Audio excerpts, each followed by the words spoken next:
É isso aí, torcida vascaína. Vocês acompanharam aí as últimas informações do Globo Esporte sobre o nosso Vascão. Agora bora aqui com o SBT Sports Rio, já deixando os créditos ao canal, aos canais da SBT Esportes na plataforma do YouTube.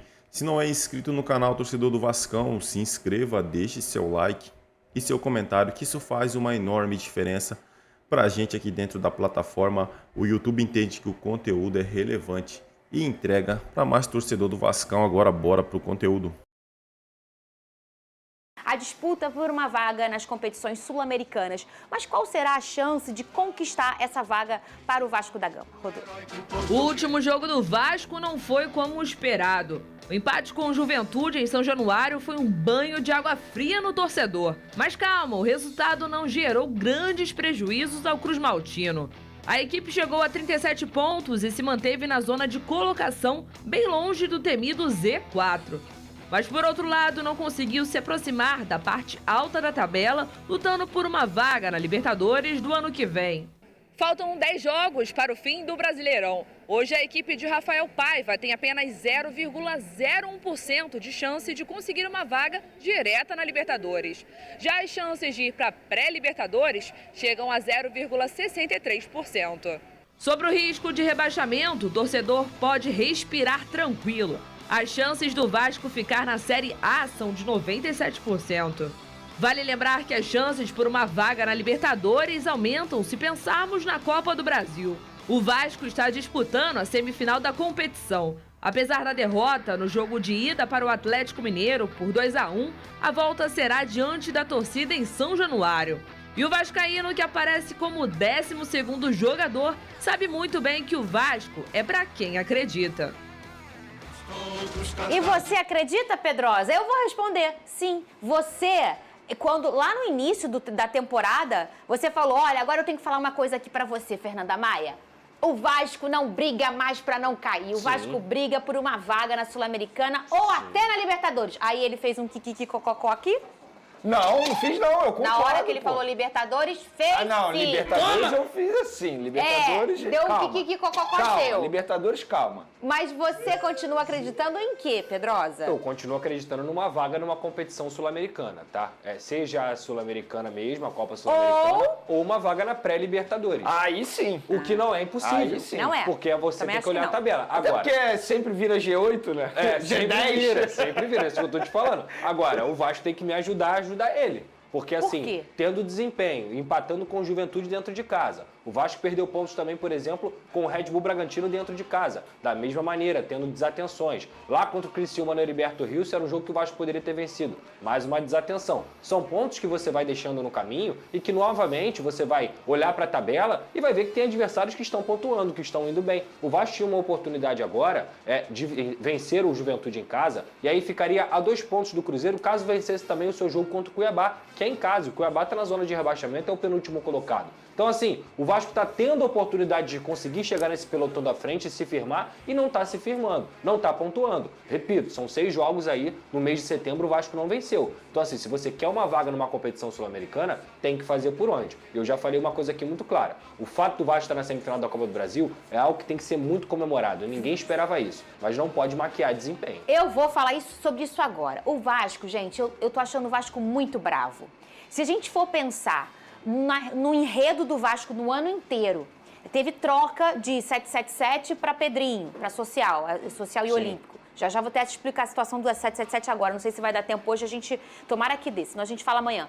E aí, ô Vene Casagrande, você tem um Vasco cheio de problemas, essa estralha aí que, de uma gestão para outra, deixou uma gestão para outra. A 777 deixou um monte de valor pro Social e Olímpico do Vasco, que é o presidente Pedrinho e todo mundo que trabalha lá, de personagens que não valiam o que foram trazidos e tudo mais. E além de tentar retocar tudo isso, tentar buscar dinheiro de um monte de lugar, o Vasco tá numa semifinal de Copa do Brasil e pensa em folha salarial do Corinthians, do Atlético Mineiro, do Flamengo e do Vasco. Mas a folha do Vasco é alta também, tá? Mas por quê? Porque tem Pela um monte... gestão anterior, Aham. mas é alta. E tem uma... Mas desses 4, com certeza é mais baixo. É cerca de 15 milhões de reais a Então, folha salarial do desses Vasco. 4 semifinalistas da Copa do Brasil, eu tenho certeza que é o mais baixo. E se a gente for parar pra pensar... E o mais que alto dá eu tenho certeza que é o Corinthians, É não o é o Corinthians, Flamengo. é o Corinthians. É É o isso. Corinthians, é o Corinthians. O que você pensa que dá um up é o Coutinho e o Payet. E o Coutinho, um poder que fez uma decisão. Ele botou um gol em que faz o Vasco sonhar de novo. Para você ver como esses personagens são importantes nesse momento do futebol. Que você tem que ter, sim, um elenco robusto. O que eu quero dizer é o seguinte, se tem uma folha salarial alta, muitos personagens não foram escolhas dessa gestão. E quem colocou o Vasco na briga ainda pela semifinal foi um cara que custa muito caro, porque hoje o futebol é isso, Vene Casagrande. Por isso que eu acho que o Vasco está sendo muito bravo em estar na semifinal da Copa do Brasil. Olha, Fernandinha, sobre o jogador custar caro, caro é aquele jogador que não dá conta dentro de campo. Verdade. Você ter o pai e ele, querendo ou não, decidir vários jogos, e ele decidiu na temporada passada, quando foi importante, cada valor pago para esse salário valeu super a pena. A verdade é essa. Mas eu não sei se eu fui clara. O que eu quis dizer foi exatamente isso, que hoje o futebol, ele precisa desses personagens. Claro. E o Vasco está mostrando isso. O único personagem que tem essa questão de valer o que recebe, vamos dizer assim, quando é um salário muito astronômico, é o cara que decide. Sabe qual é o grande personagem do Vasco da Gama, obviamente, além da torcida? É o grupo. A verdade é essa, é o coletivo do Vasco da Gama. Porque é um time muito difícil de ser vencido. Você pode até vencer, mas essa vitória ela vai te custar muito caro. E o Vasco mostrou isso contra o próprio Atlético Mineiro pela semifinal da Copa do Brasil. Eu falei com o Pedrosa já no off e repito aqui no ao vivo. Para mim, o Vasco tem muitas chances de bater o Atlético Mineiro dentro de São Januário. Primeiro que o Atlético Mineiro é um time bipolar. Você não sabe como que ele vai atuar naquele determinado dia. Tem um baita elenco, mas a gente pôde ver aí agora no Campeonato Brasileiro, vencendo por 2-0, quase tomou a virada do Vitória dentro de casa. Então, os próprios torcedores do Galo já criticam bastante. O Vasco da Gama não entrega um espetáculo, mas a gente sabe que dentro de campo os caras vão dar a vida para poder vencer a partida. E, repito, podem até sair derrotados, mas será uma derrota muito difícil para o adversário. Lucas Pedrosa, ontem saiu uma notícia que a 777 colocou tudo à venda, desde os clubes até iates de luxo. Como é essa situação, como é essa Tu história? vai comprar o quê, Pedrosa? Não vou comprar nada. Eu tô duro. Ele ia comprar o Vasco, mas Final não é, de não ano tá chegando vendo. aí, Vene. Tem viagem, Aí tem... tu vai ver em dezembro Pedrosa em Paris. Vai demorar ainda. Tem viagem, tem presente. Ele tem um tá monte de pagando a coisa. antiga, É, né? tô pagando tá. a antiga ainda. Falta pouco, mas tô pagando. Cara, olha só, na verdade, o que eu tenho que explicar pro torcedor é, 777 não existe mais, tá, gente? Não existe mais. Ela foi esfarelada, é uma empresa que tá à beira da falência e que ela foi controlada, ela é controlada hoje em dia pela ACAP, que é uma empresa que emprestou muito dinheiro a 777 quando essa empresa ainda existia, e aí agora ela é a controladora. Ou seja, o que a ACAP fez nesse momento? Ela deu um recado ao mercado. Meus clubes estão à venda, meus ativos estão à venda e a gente quer negociar. Só que tem o seguinte... A ACAP não pode vender nenhum tipo de porcentagem do Vasco da Gama sem a anuência da diretoria vascaína. Isso protege o Vasco para que nenhuma negociação esdrúxula seja feita. E o Vasco e a ACAP têm uma boa relação. Inclusive, eles estão buscando juntos um novo investidor que possa comprar essas ações e também possa se comprometer a continuar investindo. O problema é que tem um fundo inglês, Leaderhall, que é o nome desse fundo inglês, que ainda cobra da ACAP também por ter emprestado dinheiro a 777, ter recebido garantias infundadas e nesse momento corre um processo também na justiça americana entre a Leaderhall e também a ACAP para saber quem vai ficar com o espólio ou não. Mas no momento, a ACAP ainda pode negociar junto com o Vasco da Gama. Então hoje, apesar desse anúncio parecer ser meio drástico, na verdade é só um recado ao mercado. Ó, nós estamos à venda. Nós queremos vender nossos clubes. O Red Star, por exemplo, O da Vasco França, é um potencial de venda? com certeza, é um ativo, ele faz parte do grupo.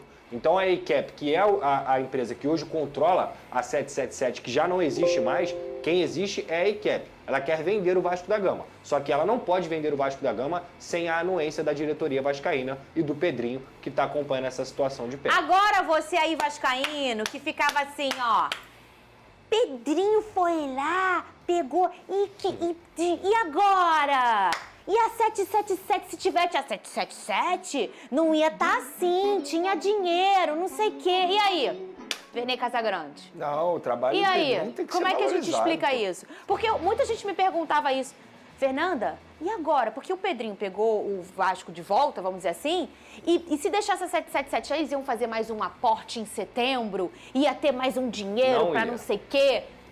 Não, eu li que Pedrinho deu golpe na ocasião. Ô, gente, pelo amor de Deus. Golpe do Pedrinho. Ô, torcedor, eu falo aqui para o torcedor do Flamengo sempre. Pega o nome do Bandeira de Melo e bota na parede da tua casa. É isso aí. Pinta lá o nome dele. E você, vascaíno, pega o nome do Pedrinho e pinta 30 vezes, porque ele já ganhou tudo como jogador. Já tá pintado. E muito Ele é mais ídolo. como presidente. Ele chegou na hora certa, ô Vene. Imagina se fosse outro presidente no lugar dele. Nossa, e o trabalho dele tem que ser muito ressaltado também fora das quatro linhas. Eu vou dar um exemplo. Nesse caso recente aí da briga com a CBF, com o Flamengo, enfim, por conta da mudança do calendário. Eu duvido, e o Pedrosa pode até discordar de mim, mas se fosse a 7-7, será que eles iriam brigar tanto? Iriam emitir um vídeo como o Pedrinho emitiu? Eu duvido. Não. A 7-7 não estava nem aí pro Vasco da Gama. Ah, porque botava um aporte financeiro. Claro, botava porque estava em contrato. E esperava demorava. até o último É. dia, até o último momento para poder colocar. Exemplo, tem que dar um aporte financeiro no dia 10 de outubro. Aí esperava meia-noite para poder botar o dinheiro lá na conta do Vasco da Um Gama. mês, porque eles se apoiavam no contrato. Ainda Era tem aquela isso. novela, durou 30 dias, todo dia o 30 Pedro dias. Você no contrato. concorda que se Concordo. fosse a 7-7, eu duvido que eles Provavelmente iriam eles iam brigar. colocar o jogo no Maracanã para ganhar dinheiro. A única Não, e vez tem que um eles ponto. Aí apareceram... eles iam estar com boina até hoje. A única... isso Tá é verdade. rindo? É verdade. A única vez que eles apareceram foi quando esse rapaz... É isso aí, torcida do Vascão, e bora aqui para mais uma notícia. Vasco confira os jogadores que estão com o contrato terminando. O Vasco terá que resolver após o fim da temporada a situação de 8 jogadores que estão em final de contrato. O único que tem a permanência praticamente garantida é Hugo Moura. O volante chegou emprestado do Atlético Paranaense com obrigação de compra, com boas atuações, caiu nas graças da torcida. Em 27 jogos, fez um gol e deu 4 assistências. Maicon, o zagueiro Maicon, que chegou ao Vasco em meio do ano de 2023, foi importante para a permanência do time na Série A. E neste ano alternou entre boas e más atuações, mas se manteve como titular na maior parte da temporada. Vitor Luiz, que chegou no início do ano para ser reserva imediato de Lucas Piton na lateral esquerda, no entanto, só entrou pelo Vasco em julho. Pablo Galdames foi contratado no início de 2024, recebeu muitas oportunidades com Ramon Dias, mas só rendeu em poucos jogos. Robert Rojas está emprestado pelo River Plate ao Vasco desde o início do ano. Teve algumas oportunidades com Ramon Dias, mas nunca se destacou. Tem o Rossi, tem o Kelly, o Pablo. O Pablo, goleiro de 21 anos, é a quarta opção no gol e não é relacionado para um jogo há 3 meses. Nunca atuou pelo profissional. Então o Vasco tem muitos jogadores aí em final de contrato. Muitos recebem um salário exorbitante que faz diferença na folha salarial do Vasco. Então nada mais, do que mandar esses caras embora no final da temporada, quando acabar seus contratos. Se não tá rendendo, tchau, não serve pro Vasco. E em relação à venda, pessoal, tomara, cara, que apareça um comprador ali que esteja disposto, que nem o John Textor, que chegou no Botafogo e fez uma enorme diferença, batalhou pelo clube e batalha até hoje, Ali é um pouco louco da cabeça o John Textor, mas ele é um cara que tem comprometimento com a equipe do Botafogo, e tomara que apareça um investidor aí, um cara que consiga investir no Vasco, e fazer o Vasco voltar da onde nunca deveria ter saído, que é nas primeiras posições, brigando por títulos. É isso aí, torcedor vascaíno, agradeço a vocês pela companhia, até o próximo conteúdo.